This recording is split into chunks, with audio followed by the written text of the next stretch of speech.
for a fourth-round pick. It wasn't like he had to give up a premier pick to get him. That was what killed everybody. It was nothing.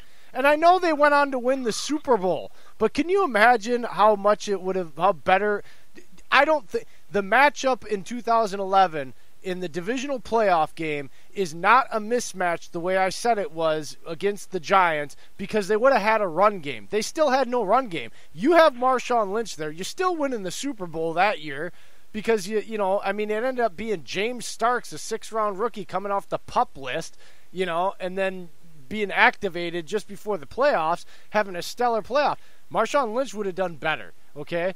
And then the next year, when you had 0 run game and everything was all about that, the wide receivers and all this, and you couldn't close out games and your defense was just constantly just being, you could have controlled the tempo when you got leads. So the fact they would have beat the 49ers back-to-back years. It really if did they had change. Marshawn Lynch. It changed their ability to sustain their success and their role that they were on in 2010 with not giving up a 4th-round pick.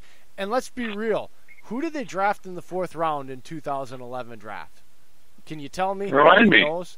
It was I actually believe, wasn't it like M.D. Jennings or some crap like that? No, it wasn't M.D. Jennings, not in the 4th. I think he was a 5th rounder. I really would have to go back and look. I'd have to go back and look, too. I'm not sure either. That's my point. He wasn't on the team. Could have had Marshawn Lynch. That was, and to me, that's the big that's the Grand Canyon difference between these two. Like, he still does a good job, Gutekunst, with Russ Ball in the player contracts. That has not changed because Russ Ball's still there. But Gutekunst, he's going to strike out. And he has struck out. Jimmy Graham is a strikeout. I don't care what he does this year. He was a strikeout because you got nothing from him for his money last year. Do you want to know who the 4th-round pick in 2011 was? Who was it, Dave? You couldn't take it, could you? Devon House. Oh, my God. There you go. So we picked Devon House rather than going to get Marshawn Lynch. Yeah, I think Marshawn Lynch would have been a difference maker definitely on Green Bay in those years. I think we definitely would have won against the Giants, and we definitely would have beaten the 49ers, that's for sure. 2014 NFC Championship game, we would have gone to the Super Bowl and gotten our Rodgers versus Brady Super Bowl. Mm-hmm. Yep. We might have done that twice. Had it not been for the final in the 2015 game against the Cardinals. That game also, you had to rely on the defense.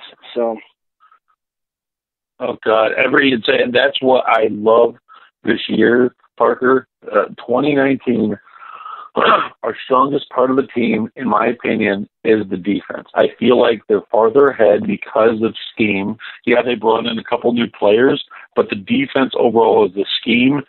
I mean, Jay and I have said it. It's a 1-4-6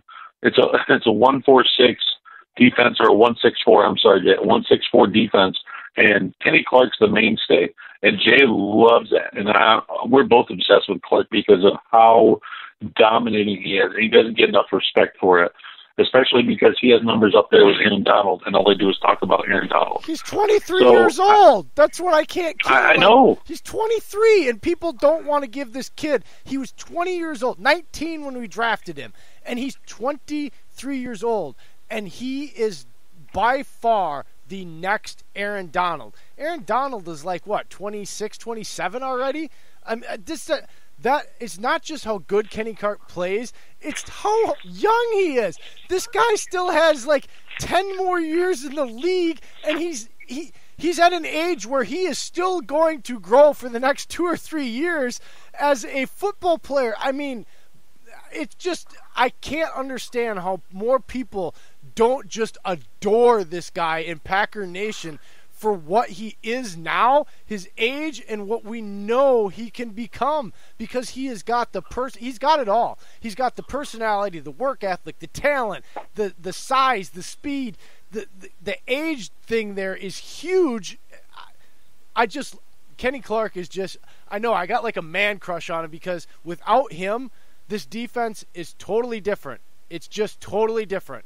And I don't think people realize how much they're going to be able to do because of that young man's ability to do what they need him to do.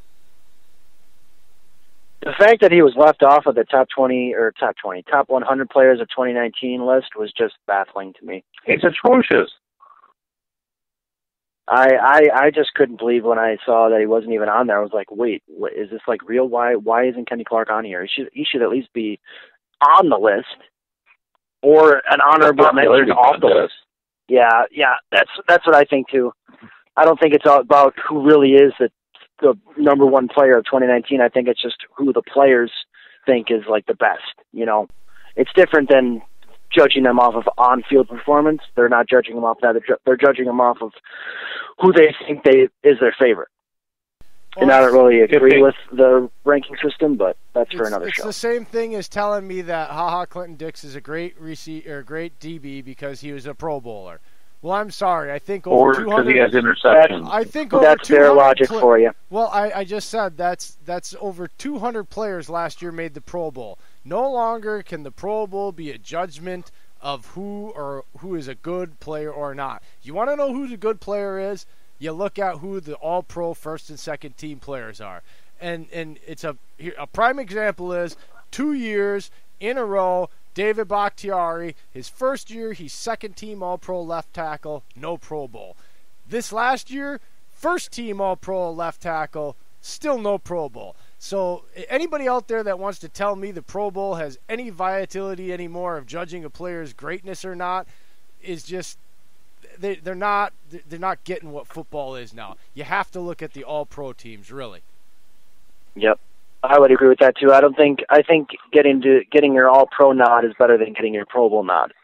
I think that is more of a indication of whether or not you're good. Well, you know what, Parker? I want to go ahead and find out what is your 53-man projection. If you don't mind running through it real quick, just to see. I want to see what you have lined up on your roster. For me right now, I have. This is not set in stone, mind you. So quarterbacks, I have 2, Aaron Rodgers and Tim Boyle. Running backs, I have 3, Aaron Jones, Jamal Williams, and Dexter Williams. Fullback, 1, Danny Vitale. Tight ends, 4, Jimmy Graham, Mercedes Lewis, Robert Tonyan, and Jay Sternberger. Wide receivers, 7, Devontae Adams, Geronimo Allison, Marquez Valdez-Scantling, Jake Kumro, Trevor Davis, Alan Lazard, and Equanimus St. Brown. Offensive line, 9, David Bakhtiari, Lane Taylor, Corey Lindsley, Billy Turner, Brian Bulaga, Elton Jenkins, Justin McCray, Lucas Patrick, and Alex Light. Do you think Elton Jenkins takes over Lane Taylor? Because to me, it's looking like I keep reading that Taylor might lose his job by Saturday. I actually read recently that LaFleur is having Lane Taylor be the week 1 starter. So. Oh, no. When did you see that? Because I just asked Jay, what time did I send you that Roto World thing saying Packers likely to move on from Lane Taylor?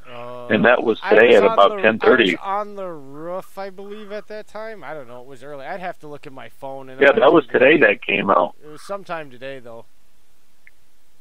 And it doesn't surprise me because, look, I know the people out there, Parker, they've thrown numbers at me when we've tried to make this statement on Twitter many times. And they, he was rated the best pass-blocking guard last year. And it's like, again, it's Pro Football Focus, and I'm out on them, okay? Because they just, it's not that they're all bad, and I'm not saying that, but it's like, people are just using it too much. I watched the games. Lane Taylor is average on 90% of the time, and he's above average the other 10% of the time. And right now, I believe you can, even if a guy is a notch below, which Elton Jenkins is clearly better. I'm just sorry. You look at the way he's been rated. He's rated the top offensive guard in the league for the preseason. 0 pass pressures given up. Yeah, I can't say that for Lane Taylor. I've watched him even this preseason be flat on his ass, on his back, because somebody just pushed him over. Just like week 1, week 5, week 8, week 10, week 12. It happens all the time with him. He's just... and I would keep him as a backup because he's a veteran, but he's making $4.5 million in his last year of a contract. It's a sit and laying thing. Okay. As far as Lane Taylor goes, I guess then Elton Jenkins, I think, would be a good replacement for him. If indeed he ends up like getting hurt or they want to end up getting something for him by trading him, I think that Jenkins would fit in very well on the O-line. But anyway, we didn't mean to cut you know what? I got to hold you to something, though. So you can keep going on your 53. So when it happens, though, when they come on and announce that Taylor is going to either be let go or restructure his contract and stay a backup to take less money, but Elton Jenkins starts, when it happens, just reference it, man. Just say, hey, first and goal had it, because a lot of people like Maggie Loney would laugh in our face when freaking we told her Mike Daniels was going to get released before the season. And not even 14 hours later, and she wouldn't hold up her end of the bargain and reference that we said it first. All right, I'll hold you guys to that. All right, continue, brother. All right, defensive line, I have 5. Kenny Clark, Montrevious Adams, Dean Lowry, and Kingsley Keke. Outside linebacker, I have 4. Zadarius Smith, Preston Smith, Kyler Fackrell, Rashawn Gary. Inside linebacker, I also have 4. Blake Martinez, Oren Burks, Ty Summers, and James Crawford. Cornerback, I have 6. Jair Alexander, Kevin King, Tremont Williams, Josh Jackson, Tony Brown, and Kadar Holman. Safety, I have 5. Adrian Amos, Darnell Savage, Raven Green, Will Redmond, Latrell Jamerson. And specialists, I have 3. I have kicker Mason Crosby, punter J.K. Scott, and long snapper Hunter Bradley. I mean, overall, it's a solid list. I like it. Fickin' be kicking in Green Bay. I knew you were going to say I hate you, Jay. Crosby choice. Again, like I said before, I even read it. It's not set in stone yet. So I was going to end up writing my final prediction article on the roster after this game. Oh, of course. So I think it's going to end up being changed. I have been waiting to say that little phrase for a long time, but I was holding it back until I thought I was a little more sure about that fact. So, and I want to be saying it a lot. Come on, Green Bay, we all love our stupid little player, nicknames, Coon, and all this stuff. And, so it just only serves us right that we get Fickin' for our kicking. Yeah. And again, with Green Bay, like, if you're a fan of Green Bay, you're stuck in the sort of fan mode. Like, Jordy Nelson was a huge fan favorite because not because he was just a great player, but also because of his nickname, White Lightning. And again, John Kuhn too, with the Kuhn thing. It's sort of they hold a special place in your heart, and it's hard when they get released or they retire because you grow so fond of them over the years of them being with the team that you like, and then they go, and it's like, well, what the heck? Who am I going to have as a good player to root for now, or a player with a great nickname? So I will give this advice to all the Packer fans out there, because I went through this transitioning to doing what I'm doing now.